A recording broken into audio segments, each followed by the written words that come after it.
Hello, my beautiful friends. It's Tamara Zoner here to welcome you to another episode of Spirit Cafe. Today blends both spirit, soul, and light in a heavy topic. Joining me today is Reverend Jennifer Cormier, and she is a grief guide and ceremonial artist who brings 20 years of experience in the healing arts to clients moving through transitions and grief. She's committed to the evolution of how we relate to grief, not as something that we get over, but as an opportunity to go on a deep healing journey. And today, Jenn offers some incredible insight, not only into the process of grief and the experience of grief, but also how to support someone who is experiencing grief. I hope you'll give today a good long listen. It's not that long, and take the time to soak in this wisdom, because whether we like it or not, at some point or another, we will all experience deep loss if we've connected deeply with someone. And if you're listening to this podcast, I am pretty sure that you value deep connections, and therefore that is the guarantee of life, that there'll be loss. So buckle up, listen in, and please take a moment to comment, share your thoughts, or rate and review and subscribe to this podcast. And if you're watching on YouTube, hit like right now and subscribe and enjoy this conversation. Hi, I'm Tamara Zoner. Welcome to Spirit Cafe. Come in, sit down, and grab a cup of love. Welcome to Spirit Cafe. Reverend Jenn, would you please do us the honor of telling us a little bit about Absolutely. Thanks so much for having me.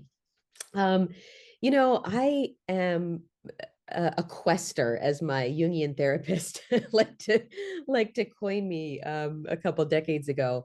I've done quite a few things in my life that are all weaving together in the grief work that I'm currently doing. So my main work now is working with people who have experienced a major loss and are going through sort of that transitional grieving process.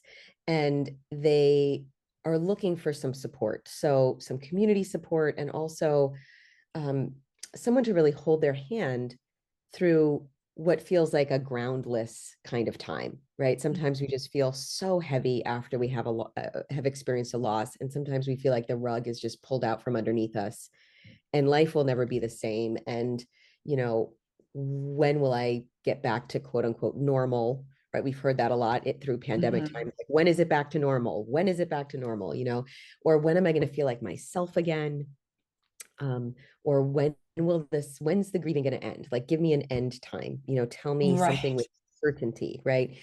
So I guide and support people through this time to refashion and see this grieving process as something actually really valuable, and a time to really do some healing. It's a best time in our life to really do some deep healing work. And there's so much potential there for transformation. And there's so much potential on the other side of taking that energy that comes from the grieving process to then create something new. And what I find is that the people that really welcome grief, even though it's uncomfortable and sometimes painful, they find, oh, wow, it's not all pain and discomfort. There's also gratitude in it. There's also pleasure in it. There's also joy in there. There's also humor in there.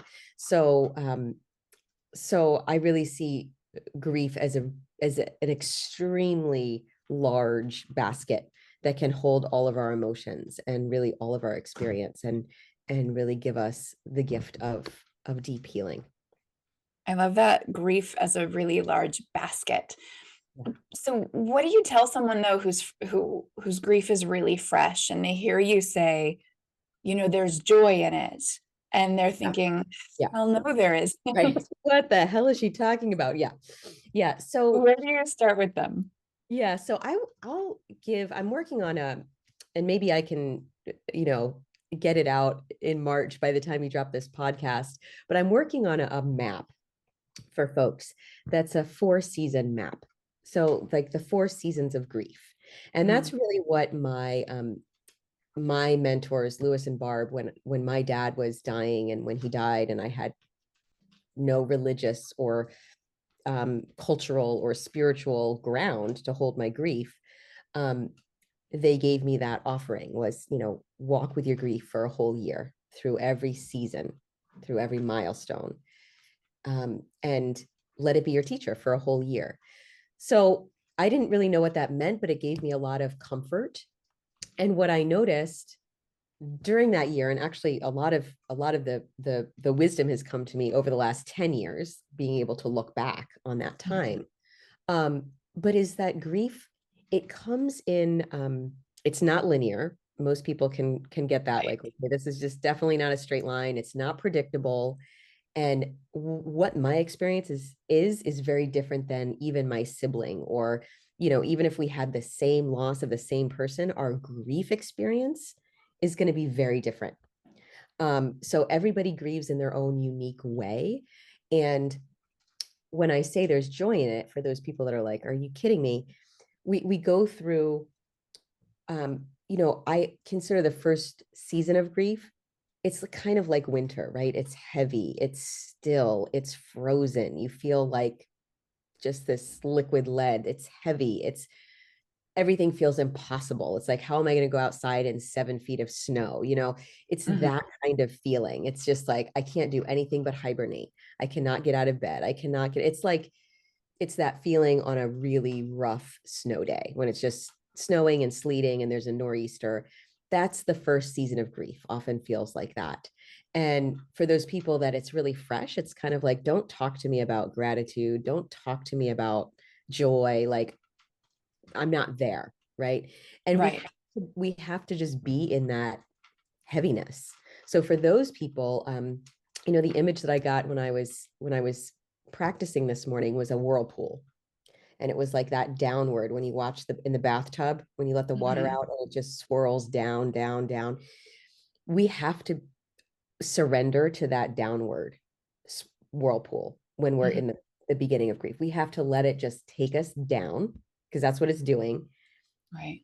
and just not fight it. And just um, my co-facilitator and dear friend who works with me in my Heal Your Grief immersion program, my year-long program, Karma Cloud, she had this beautiful talk that she offered my clients. And she talked about, you just have to, sometimes you feel like you're at the bottom of the ocean, and everything is compressed and heavy, and you just got to be there for a while. You know, Mm. there's nothing to do but just be at the very bottom and let yourself surrender to that absolute downward settling. So, for those people who are like, I can't see beyond that, I tell you that is part of the process. And the one thing that's gotten, I had a client of mine who's like, it's just absolute fog. I don't see when this fog will ever lift. Mhm. And what I said to him is, it will lift. And that's the only thing that is guaranteed, is that things change. Right. That is the truth, the no only matter thing that what. the only thing that we can guarantee is that things will change. So Mhm. if you can't hold on to anything else, you can borrow a little bit of that hope. And if you don't even believe it, you're like, I can I can get behind believing I can believe it, right? Yes. That things will at some point change, and that will shift, you know. I love that soft touch approach. Like, can you get behind believing that you could believe that it will be Yeah. different? Yeah. Because Yeah. when you're in that overwhelming, spiral down, when there doesn't feel like there's ever going to be light again, it can be very difficult to believe. But Yeah. that's what faith is, right? Knowing, well, here I am, and this won't last either. It might not completely go away, but it's going to change. I appreciate that so much. Even, you know, different kinds of grief. So whether it's divorce or whether it's loss of a job you loved or moving to a Yeah. new place when you didn't really want to go, but life pushed you that way and Yeah. you said, okay, grieving can feel like that way where it's just, and I always tell my clients, sometimes you just have to sit in the mud. We'll Yeah. say mud for this Yeah. podcast. I keep it Yeah. PG-13. Sometimes sit in the mud and be dirty Yeah. and accept that this is where you're at today. Yeah. Because if you try to clean up before the mud has had the opportunity to soak out the impurities, Yeah. then you won't fully release what you were there to feel in the first place. And Yes. it will come back. So why not stay there Yes. for a minute, honor it, hear it out, learn from it. Yeah. And then when it's fully dried and starts to crack off and fall off itself, then get up and move on with your day or your week or your life. But it's there for a reason. And if we try to avoid it, it's not going to work. It will come back. It will come Yes. back and it will come back. Yeah. And I think we in this time, let's just say in this time and in many places in the world and this sort of industrialized, modern, you know, technology paced world, Mm-hmm. everything is so fast. We want everything instant. We want everything fast. Everything that is moving quickly is revered, right? Mm-hmm. And um, it's really necessary. It's a sort of a radical, but old and true and real way to be human on the earth is to sync up with the natural rhythms of things, right? They're, Mm-hmm. you know, if we took away, we've got our electricity and we have our, you know, delivery on demand. We want toilet paper now. It's at our doorstep, in X amount of hours, right? But really, if we're living in North America and it's winter, no, we needed to have done a harvest season and then, Mm-hmm. vegetables are in the basement and then you hunker down for the winter, right? So Right. there are these natural seasons, we do have cortisol and melatonin and we wake up in the morning and we go to sleep at night and um there are these natural rhythms of action and inaction, and we need to respect that. And if we've been pushing through in the rest of our life, when a big loss hits us and we've been out of balance, we really feel it, because it's like, oh, I've been going and I haven't had that down space in my life, that contemplative space, that nap time, that Yes. lay in a hammock, that, like, let me just rest on a Sunday kind of, like, we need that Yes. as humans. And when grief hits, we really notice if we don't have it.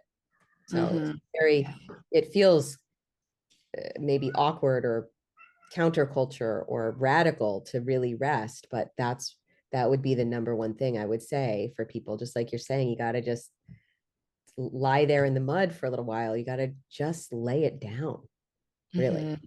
Yes. Yes. It's a call to inaction. It's a In call fact, to inaction. yeah.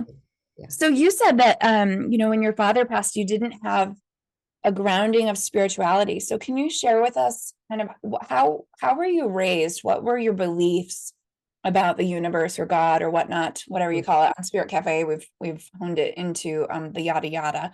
So because there's so many different names for that, Right. all powerful being. So how did you grow up and what was the belief system that was instilled with you? I love that, the yada yada. So when I was growing up, my dad came from a long line of Catholics. He was French Canadian, and if you look at the family history, you either had 16 children or you were a priest or a nun. That's the family tree, right? Wow. Okay. And that, sort of farmers from Acadian French, right? That's my dad's lineage. And my mom, her parents were, my grandfather was a scientist. He was a paleontologist. And my grandmother was, an editor and a cynic. They were very scientific, and they believed in ethics, but not really, it's like the God stuff is for the people that need it. There's some people that need that. And I think my mom went to church with friends, but my parents were very much, my dad did not have a good experience in the Catholic Church growing up. I have no details of what his not good experience was, but he did tell me that, or I heard from my mother that when they were talking, when I was an infant, or, that he never wanted me to grace a Catholic church. He would never bring me into a Catholic church, period. Right. Wow. So, they just let me sort of find my own way. Right. They raised me with do unto others as you want to do unto yourself, and be kind, and write thank you cards, and, all of that. But,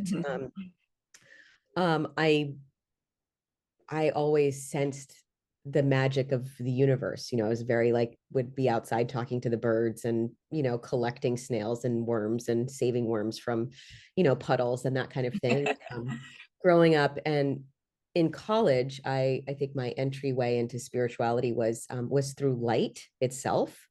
I was a black and white photography major. So I was Oh, an art history and a fine arts major. So I actually entered into the world of spirituality through world art.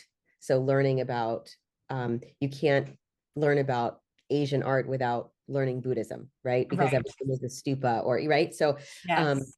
or the iconography of the Buddha, right? Himself, like in the image and the symbolism. Yes.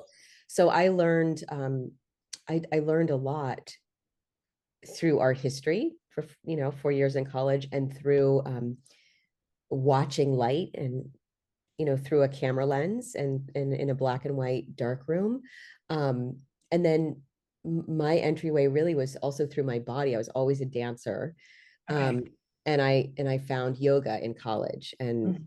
felt like that was my pathway to the divine, was through my breath and through my physical form. Mhm. So I had a spiritual practice when my dad got ill. I was an adult, and I had been to Thailand studying Thai massage, and gotten massage licenses, and, yoga trainings. And, I had a yoga practice. I had a grounding, and this is what I feel like spirituality might be, feels like in my body. I had that sort of daily practice, but I had never lost anything like a Okay. parent. So when Right. it came, it was like, wait, where's, if we were Jewish, wouldn't there be people over for like a week, right? Isn't that what Yeah. happened? You just stay home. And it was like, if we were, if I was Catholic, wouldn't there be a rosary or something? Like, wouldn't somebody come and we'd be doing a thing? Or if I was Tibetan, there's a Book of the Dead. Would I be reading that to my dad as he's dying? Like, there's stuff you would do. Like, what do I Mhm. do? I didn't know, and I, my great grandmother had died when I was, 4, and my great aunt, and, they had funerals and burials, but, I was tiny, and we just, we flew out to the Midwest, and, you know, put some earth on their body. There was a burial, but I mean, I had no idea what to do Right. as my father was dying, when he died, after he died, and then how to be with my grief. There was no, it was like, well, there's a memorial or something, and you plan it, and then you take a week or two off of work, and then you get over it, right? And then Right. that was like the standard American diet, right? The Right. SAD is like, Yeah. the wheat and sugar and gluten. Like, our standard American diet for grief is just have a memorial or whatever, get the prayer card, Yep. some flowers. Where's the donations going? Are they buried or cremated? Done. And then, take a few days off and get back to work, and just get over it. Like, that's, Mhm. so I think when people find me, they're like, well, what about that just get over it part? I passed that point, didn't I? Shouldn't I just be over it now? It's been weeks, Right. months, years, and I'm still at the bottom of the mud, and no one told me that it was going to feel like this, right? we Yes. didn't, we didn't talk about it. So I think having conversations like this, I'm so grateful for them, because people can listen and go, oh my gosh, like, there's nothing wrong with me, Yes. and I'm not alone, Yes. right, in this. Yes. That is a beautiful way of explaining how we don't actually deal with grief in the United States, especially, and how difficult that makes it for someone who is grieving, because then they think there's something wrong with them for having their actual emotions.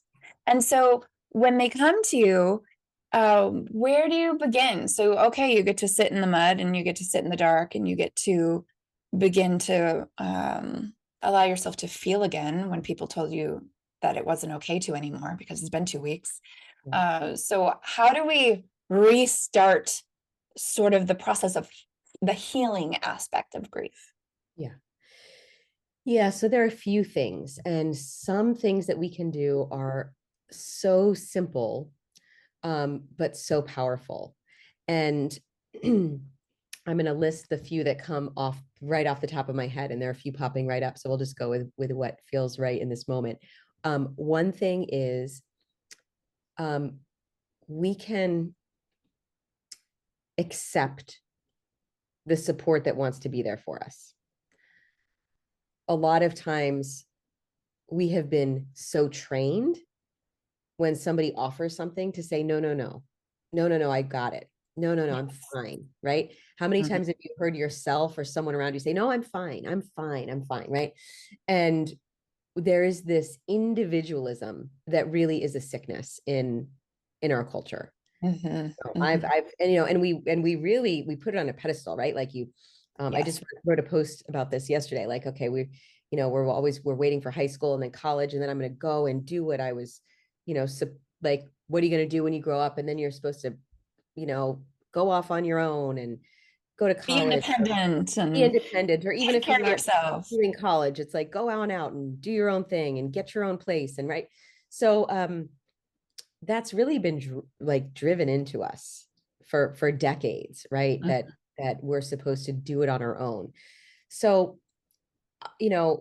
just like if you'll indulge me for a little tangent for a moment, one thing that I notice happened so much for me that I hear clients talk about too is we don't know how to necessarily receive help, but also it's hard to offer it sometimes.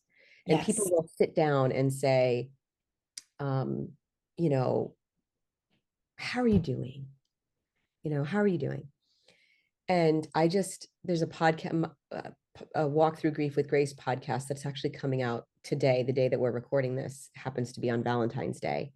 And Jan Carlson, who died this past November 2022 of ALS, his words of wisdom were this: instead of asking a dying person, and this also works for a grieving person, how are you doing? He said, ask, how is this for you? Oh. And really sit and be open to listening. How is this experience for you? And I thought that little shift is so powerful, because I remember I made a whole piece, a dance performance piece about that, about my grief process, and everyone asking, how are you doing? How are you doing? How are you doing? And just the excruciating, like, I don't know how to answer that right now. I have no words. I don't know what you want me to say. Right. I had a client who she created a one sentence phrase, Meg Streaker Locke.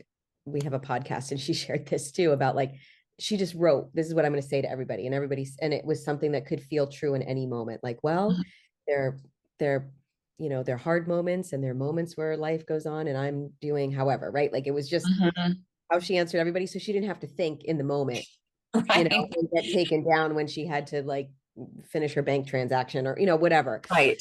So one thing that I will offer is, we want to be open to receiving support, but then also to know how to be in relationship. And one thing that I'll say is, we don't need as many words as we think we need. We think we need to say the right thing, or we're worried we won't say the right thing. And really, I had a friend who came over right after my dad died, and she had 1,000 other things. She was, one of the busiest, most important, brilliant people that I knew. And she just took the time in the middle of her day to come over and just sit with me. And I said, don't you have to be here there? She said, no, your dad died. I'm here with you. And like, she just sat next to me. And that was plenty. Yeah. That was enough. So, can you just, and here's the thing, if we don't know how to sit with ourselves, Yes. then we can't show up and sit with our close friend who just lost their parent and doesn't know how to be alive. Right. Yeah. So Yeah. that's what we get to learn when we go through our own grieving process. We get to learn how to sit and be in that mud. And the gift is that we not only do we heal ourselves, and a lot of, we do our own healing, but then we're capable that next year for when a friend goes through something, we can just come over and sit and say, I'm here with you. That's it. And we don't have to say the right things, and we don't have to, right? And I love that wisdom from Jan, how is this for you?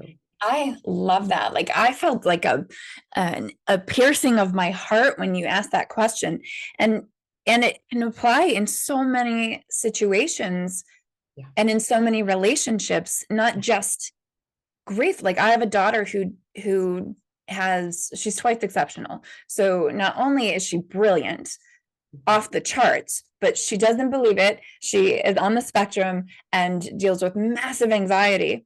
And as a parent who never really had that experience, I don't always know how to show up for her. And that question, how is this for you?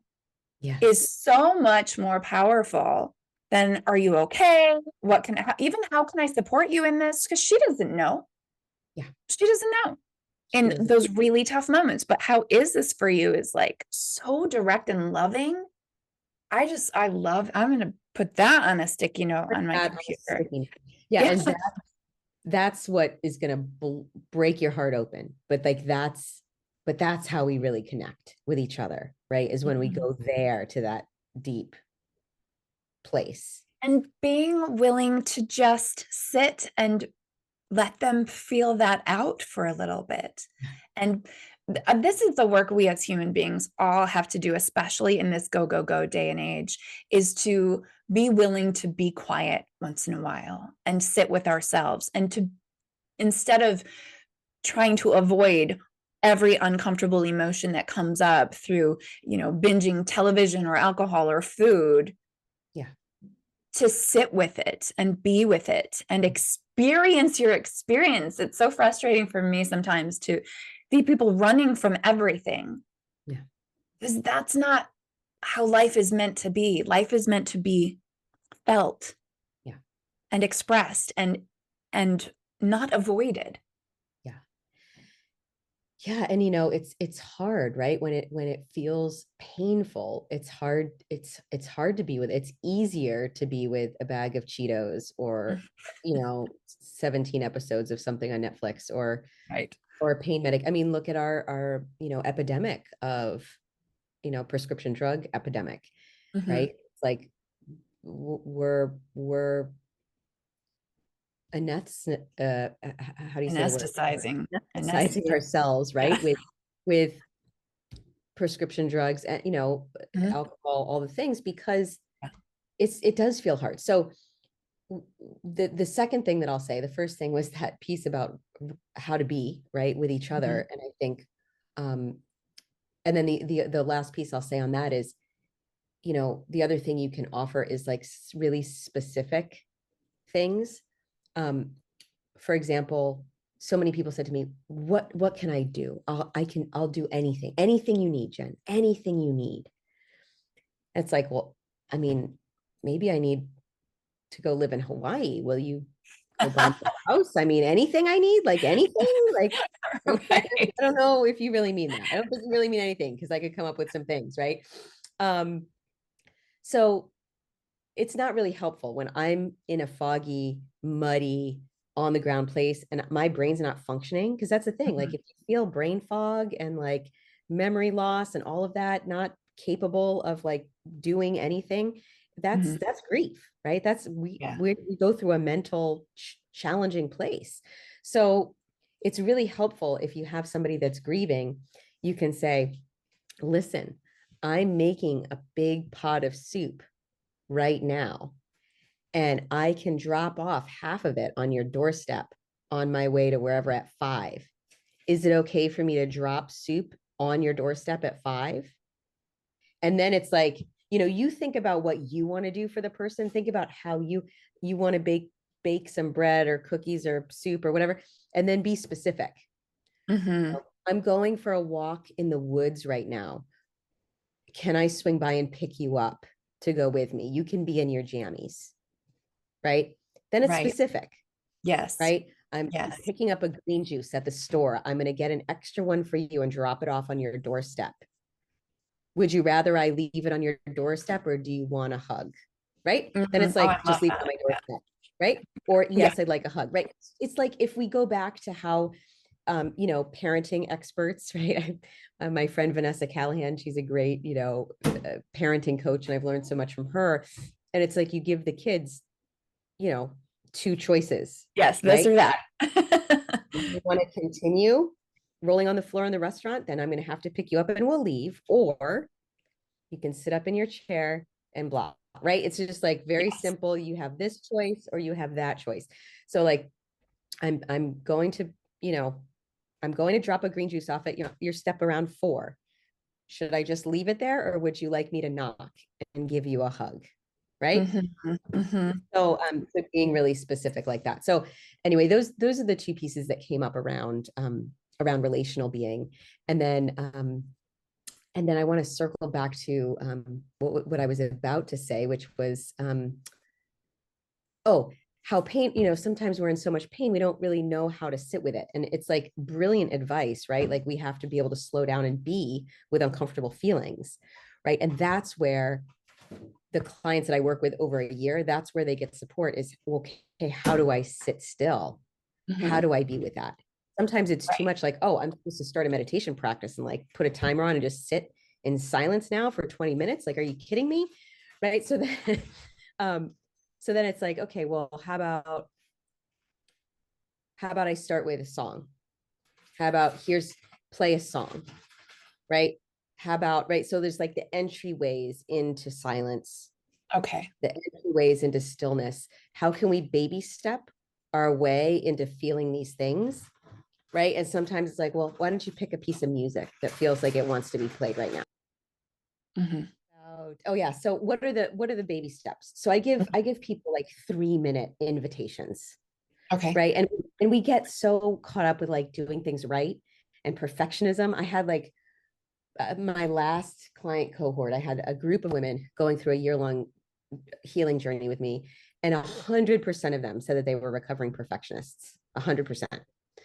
So many of us, especially women, and I'm sure men as well can relate to this, is like feeling Mm-hmm. like, oh, I have to get it right. I have to be perfect, right? So if we get like, oh, I'm supposed to do X to feel better, then if I don't do it, or I don't do it fully, or I don't do it like I said I was going to do it, then it's like, now I'm a failure, and now I'm Right. going to beat myself up for not doing it, right? And there's just so much Yes. of that, and now I'm going to go back to the chocolate or the alcohol or the pills or what, Yes. whatever, because Yes. I suck.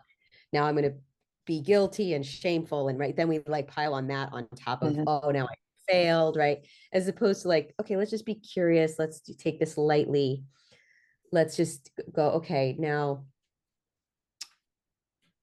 what can I do, like the tiniest thing, right? The tiniest thing. So for some people it might be like, can you just get outside today? Can you just get outside and like walk to the mailbox and back, right? I had one client, it was like just about getting onto her porch. It wasn't even a walk around the block. And other people, a walk around the block feels like a marathon, Yeah. like, oh my God, I walked around the block and that felt like the biggest thing I could possibly do. So, so for folks, I would say, the first step into that sort of silent meditation practice, especially when you're grieving. And also for me, all the practices that I had done, I mean, I had gone through teacher trainings, thousands of Mhm. hours, Right. month-long things, winters in Thailand. I mean, I knew all of that, but when my dad died, I couldn't access any of that. I was like, Mhm. I am not doing it. I am not rolling my yoga mat out. Are you kidding me? Like, no way. So, for me, it was like, okay, we had a rescue dog who needed to run. It was just getting her out to the woods. Like that was what I could do. So I Yes. think for people, whether they have this extraordinary meditation practice or not, when they get struck down by grief and now it's like, now I'm a failure because I'm not doing any of the things that I know would help me. Mhm. It's like, okay, let's just get outside, just Right. get into nature, get under a tree, put your feet on the earth, get to a river or a lake or a stream or an ocean, get to a body of water, get your skin in the sun for some vitamin D. It's really just the basic elements of nature is really the first thing I think that's going to be so healing for Yeah, people, which I was love why it that. was so hard. Yeah, which is why the pandemic was so hard, right? Because so many people were like, oh, they're Yeah. inside, especially Right. if you And lived in a some, depending on how you lived, like I worked in senior living at the time the pandemic began, and they weren't allowed out of their apartments. it was the most tragic. I mean, my grandmother was in an assisted living facility, and like I would be on FaceTime and like begging them to just crack her window. It's like, Right. oh my gosh, like just can you please get her outside? Yeah. Um, so we can see the extreme in that, like how Mhm. important it is to get outside when we go through something like a pandemic and go, okay, that's really detrimental when we can't have sunlight and fresh air and Mhm. earth underneath us. And, so that's really the sort of number one go-to elemental thing I'll say to people is to get outside, and Mm. as small as that needs to be. And that can be Yeah, your there's meditation practice. something so healing simply about, feeling the wind hit your face or the sun on your skin.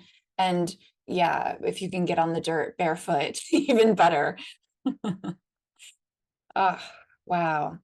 Wow. So I'm just blown away by all the really tangible pieces for both sides of grief, right? Someone who's wanting to support someone in grief and someone who's experiencing grief. Like how helpful just this, I don't know, we've been talking for a little over a half an hour now, 35 minutes or something. How helpful. I feel like this is more helpful than any bit of advice on grief than I've ever heard in church, because I was raised Catholic as well. So I spent some time inside the church. And it is very much just that, okay, here we go. We gather and then we go. That's it. We gather for a minute and then we go. And this is a really gentle, loving approach, which I am not surprised by coming from you. But I think that it's something that people can take with them. And have you had anyone, I'm just curious, have you had anyone who was aware of you before, like who knew the work that you did, but who hadn't had grief in their life? And then grief struck, because it does. And then they were able to say, I know somebody who knows how to guide me through this. I know, or the tools that I knew in advance of this loss have helped me move through it. Have you had an experience like that with a client or a friend or a fellow coach? Um, yeah, I have actually have had several friends who I've known before a major loss, a tragic loss of a friend. Um, my dear friend Lauren, who I just interviewed on the podcast, who um, just lost her mentor and friend. He chose medical aid in dying because he was dying from ALS. Mm. So there's several people in my life over the course of these past years who I've known, and then they've had um, a major loss, and then have um, we've connected after that, or they've reached out. I just had someone reach out who hadn't a Facebook message since 2010 and sent me a message. So yeah, I think we just need supportive people in our lives that we know are not gonna give us advice, right? Or unsolicited advice. And I Mhm.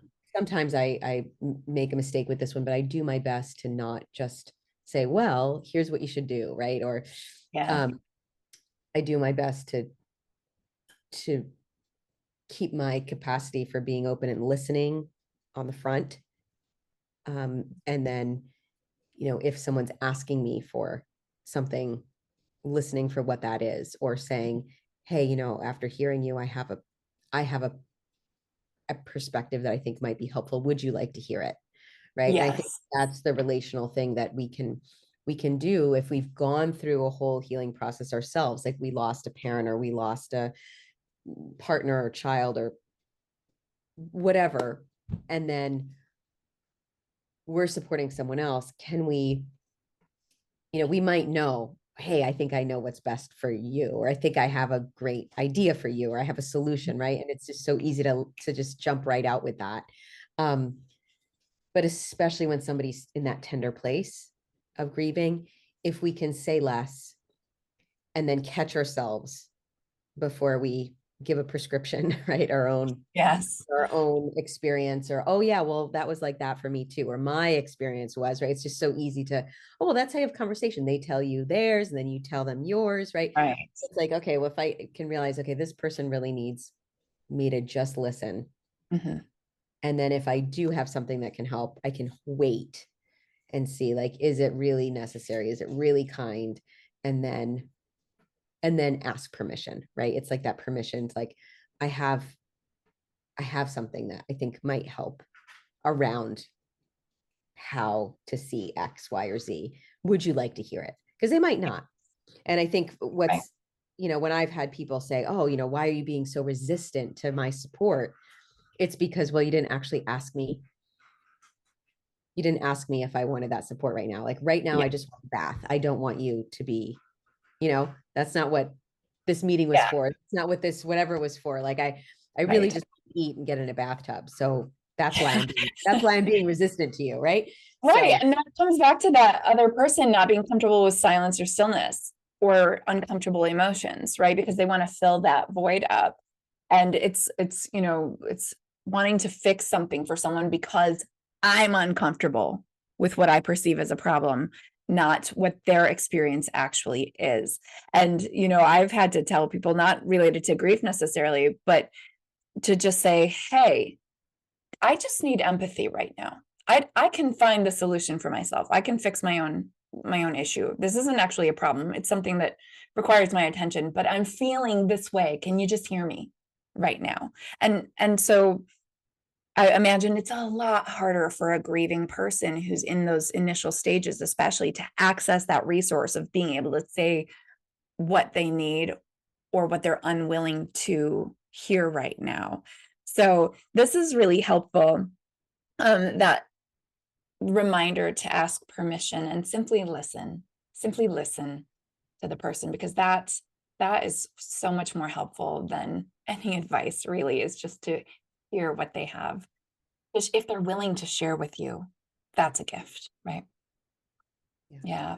Okay, you're brilliant and so beautiful and loving, and I love this calm, peaceful feeling I feel with you. And Oh, I would love to know where we can find you if we need support, if we're seeking support, if we want permission to share support with someone who needs or could use or could benefit from support. How do we find you? Where do you show up?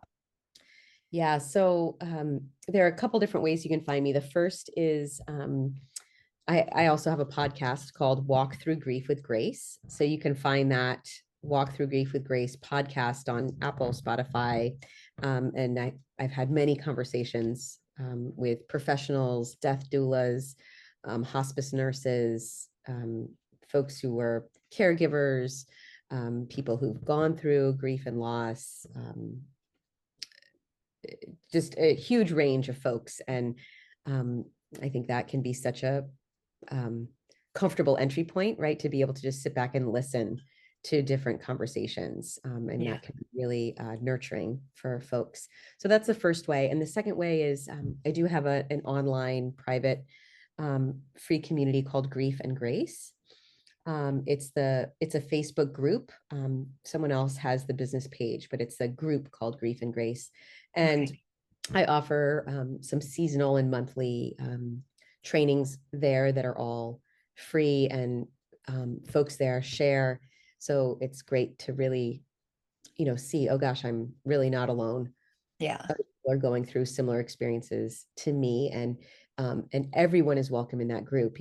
I've had people send me direct messages like, well, is it okay if I didn't have a death? And it's like, of course, we're all experiencing some layer of grief. Hmm. um, like you said, I had to move out of a home, and I didn't realize it was like, it took me about 2 years. I realized that I was grieving that and Hmm. really resistant to the place that I was living because I was so sad. So Yeah. it can really be anything. If you're grieving, you're not belonging, or, whatever your grief is, and everyone is welcome there as you are. So Mhm. Beautiful. Thank you so much. yeah, Thank you so much for being here on Spirit Cafe. It's been a real pleasure to talk to you, and I'm so grateful for your time and your wisdom. I love it. Thank absolutely. you, Jenn.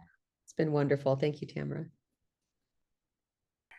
Thank you for joining us on Spirit Cafe. Please leave all comments on our Spirit Cafe Facebook page or in the comments below our YouTube videos.